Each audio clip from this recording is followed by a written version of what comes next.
وہاں ارشاد ہوتا ہے وَسَارِعُوا إِلَىٰ مَغْفِرَةٍ مِّن رَبِّكُمْ، اے مسلمانوں دوڑ لگا دو اور آگے سے آگے نکلنے کی کوشش کرو۔ مسارعت کے معنی ہوں گے تیز دوڑنے میں ایک دوسرے کے ساتھ مقابلہ کرتے ہوئے آگے نکلنے کی کوشش۔ سارعوا الی مغفرۃ من ربکم، اپنے رب کی مغفرت کی طرف دوڑو اور دوڑ میں مقابلہ کرو، ایک دوسرے سے آگے نکلنے کی کوشش کرو۔ وجنت، اور اس جنت کی طرف دوڑ لگاؤ، عرضها السماوات والارض، جس کا پھیلاؤ آسمانوں اور زمین جتنا ہے۔ اعدت للمتقین، وہ تیار کی گئی ہے، سجائی گئی ہے، اسے پورے اہتمام کے ساتھ تیار کیا گیا ہے اہل تقویٰ کے لیے۔ ان اہل تقویٰ کے کچھ اوصاف کیا ہیں؟ الذین ينفقون فی السراء والضراء، وہ لوگ کہ جو خرچ کرتے ہیں، مراد ہے اللہ کی راہ میں، اور اللہ کی راہ میں خرچ کرنے کی دو مدیں ہیں۔ اللہ کی رضا کے لیے اس کے بندوں میں سے جو محتاج ہوں، جن کو کوئی ضرورت لاحق ہو، ان کی مدد کرنا، یتیم ہوں، بیوائیں ہوں، مسکین ہوں، کوئی قرض تلے دب گئے ہوں، وہ سب کے سب اس میں آ جائے۔ لہذا دوسری مد کیا ہے؟ وہ ہے اللہ کے دین کے لیے خرچ کرنا، دین کی تعلیم و تعلم کا کوئی نظام بنانا، پھر یہ کہ دین کو دوسروں تک پہنچانا، اس کے لیے سارے ذرائع جو بھی کسی زمانے میں ابلاغ کے موجود ہوں ان سب کو استعمال کرنا، اس کے لیے خرچ درکار ہے۔ بہرحال میں اس عرض کر رہا تھا کہ یہ دو مدیں ہیں خرچ کرنے کی۔ الذین ينفقون فی السراء والضراء، مسرت کی حالت میں آدمی کے پاس کافی ہے، غنی ہے، تب خرچ کر رہا ہے تو ظاہر بات ہے اس حالت میں طبیعت پر اتنا بوجھ نہیں ہوتا خرچ کرنے میں، لیکن خود تنگی محسوس کر رہا ہو پھر خرچ کرے، یہ گویا کہ اس سے اگلا ایک قدم ہے، ضراء ہے، تکلیف کے اندر بھی ہو تو خرچ کرے۔ والکاظمین الغیظ، اور وہ لوگ جو اپنے غصے کو پی جانے والے ہیں۔ والعافین عن الناس، اور غصہ ظاہر بات ہے آتا ہے کسی شخص کی کسی غلطی پر، کسی خطا پر، یا وہ اس نے آپ کے ساتھ کوئی زیادتی کی ہے، تبھی تو غصہ آئے گا نا۔ لہذا غصے کو تو پی جاؤ اور لوگوں کو معاف کرو۔ والعافین عن الناس، یہ دو کام در حقیقت ایک ہی کام کے دو رخ ہیں، کہ غصہ آیا ہے تو اسے پی جاؤ، اور جس شخص نے بھی تم پر زیادتی کی ہے، تمہارے خیال میں زیادتی کی ہے، ہو سکتا ہے وہ اپنی جگہ پر صحیح ہو، لیکن یہ کہ بہرحال تمہیں غصہ آیا ہے، اس غصے کو پی جاؤ اور اسے معاف کرو۔ واللہ یحب المحسنین، اور ظاہر بات ہے کہ اللہ تعالیٰ کو تو ایسے محسنین ہی پسند ہے۔ اب یہاں بھی نوٹ کر لیجئے وہی درجہ احسان جو ہم پڑھ چکے ہیں بڑی تفصیل سے، حدیث جبرائیل کے حوالے سے گفتگو شروع ہوئی تھی، بعد میں پھر بھی مختلف مواقع پر گفتگو آتی رہی ہے، اور اگلی حدیث میں پھر آ رہی ہے احسان کسے کہتے ہیں۔ تو اللہ تعالیٰ کو ایسے محسن جو اپنے اس دین کو خوبصورت بنا لے، دین ان کا جو ہے اور دینی زندگی ان کی جو ہے وہ دل کو لبھانے والی ہو، وہ لوگوں کو پسند آنے والی ہو، بلکہ یہ کہ اس کے اندر جو ہے وہ حسن جو ہے دل آویزی پیدا ہو جائے۔ تو اس آیت کے حوالے سے میں آج پھر حدیث آپ کو سنا رہا ہوں۔ اس کے راوی حضرت ابو ہریرہ ہے رضی اللہ تعالی عنہ، انہوں نے ذکر کیا ہے اور اس کی روایت جو ہے امام بخاری نے کی ہے رحمہ اللہ، ان رجلا قال للنبی صلی اللہ علیہ وسلم، ایک شخص نے حضور صلی اللہ علیہ وسلم سے عرض کیا، اوصنی، حضور مجھے کچھ وصیت فرمائیے۔ اوصا یوسی ایسان، وصیت کرنا، وصا یوصی توصیتن، اس کے معنی بھی وہی ہے۔ وصا یوصی کے معنی ہو جائیں گے تدریجاً مسلسل وصیت کرتے رہنا، نصیحت کرتے رہنا۔ اور ایک ہے، ایک مرتبہ آپ نے ایک بات کہہ دی، اوصی نہیں، مجھے وصیت فرمائیے، مجھے نصیحت فرمائیے۔ قال لا تغضب، آپ نے ایک ہی بات فرمائی، غصہ نہ کیا کرو، مغلوب الغضب نہ ہو جایا کرو کہ غصہ آئے اور تم پر چھا جائے، تمہارے اوپر اپنا غلبہ کرو۔ فردد مرارا، اب اس شخص کے دل میں شاید کوئی اور بات تھی، اس نے پھر پوچھا، اوصنی حضور، بس کیجیے وصیت میں۔ آپ نے پھر فرمایا لا تغضب۔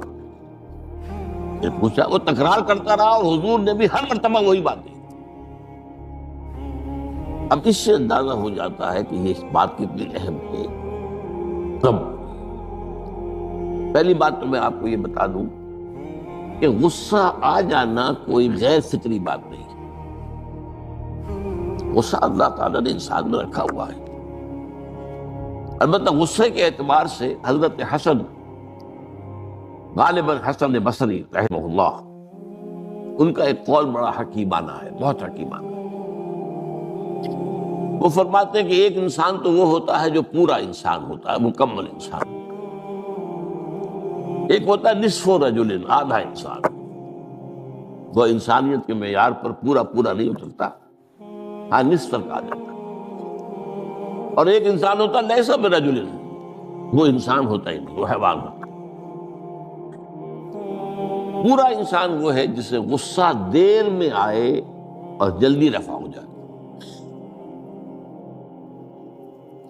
اور آدھا انسان وہ ہے جسے غصہ جلدی آئے لیکن جلدی رفع بھی ہو جائے، یا دیر میں آئے تو دیر میں رفع ہو، یہ دونوں برابر ہو جائیں گے۔ جلدی غصہ آیا جلدی ختم بھی ہو گیا، دیر میں آیا دیر لگا دی جانے میں بھی۔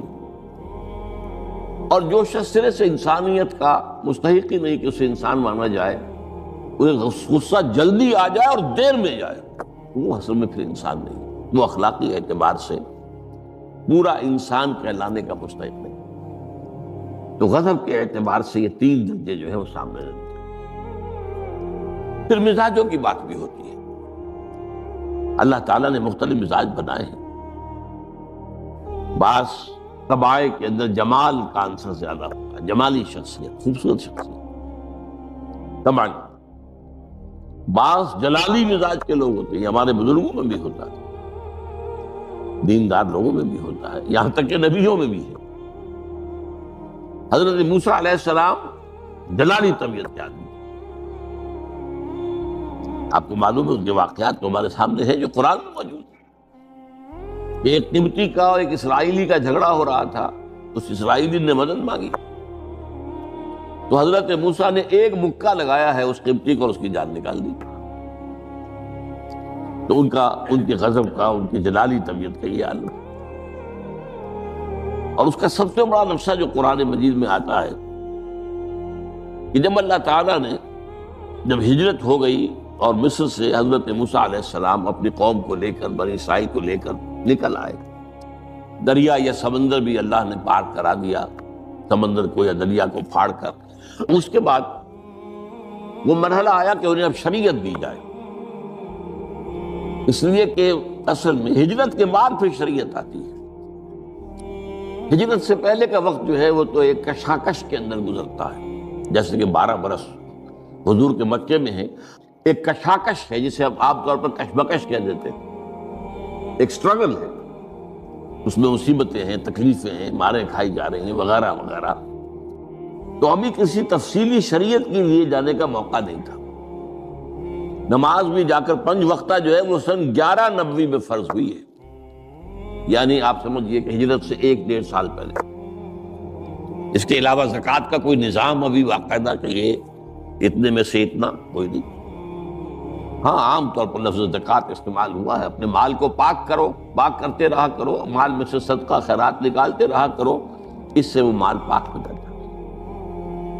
تو اسی طریقے سے جو ہجرت آئی حضور پر، ہجرت کے بعد شریعت نازل ہوئی مدینہ منورہ میں، اور دورہ ترجمہ قرآن میں یہ بات واضح میں کر دیا کرتا ہوں کہ اس شریعت کا بلو پرنٹ جو ہے، یہ لفظ آپ میں سے بہت سے حضرات جانتے ہوں گے، کوئی عمارت بنانی ہو تو اس کا جو نقشہ بنتا ہے پہلا وہ ایک نیلے کاغذ پر بنتا ہے، بلو پرنٹ۔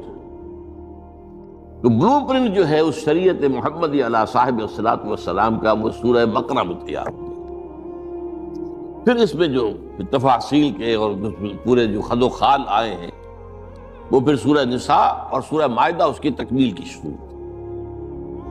بہرحال جب حضرت موسیٰ کو ہم اللہ تعالیٰ نے طلب کیا 40 دن کے لیے کوہ طور پر، اس کو ہم چلہ بھی کہہ سکتے ہیں، 40 روز کی اللہ تعالیٰ نے ان سے ریاضت کروائی، مشقت، روزہ اور یہ کہ عبادت اور ذکر الہی۔ اس کے بعد انہیں اللہ نے تورات عطا فرما دی۔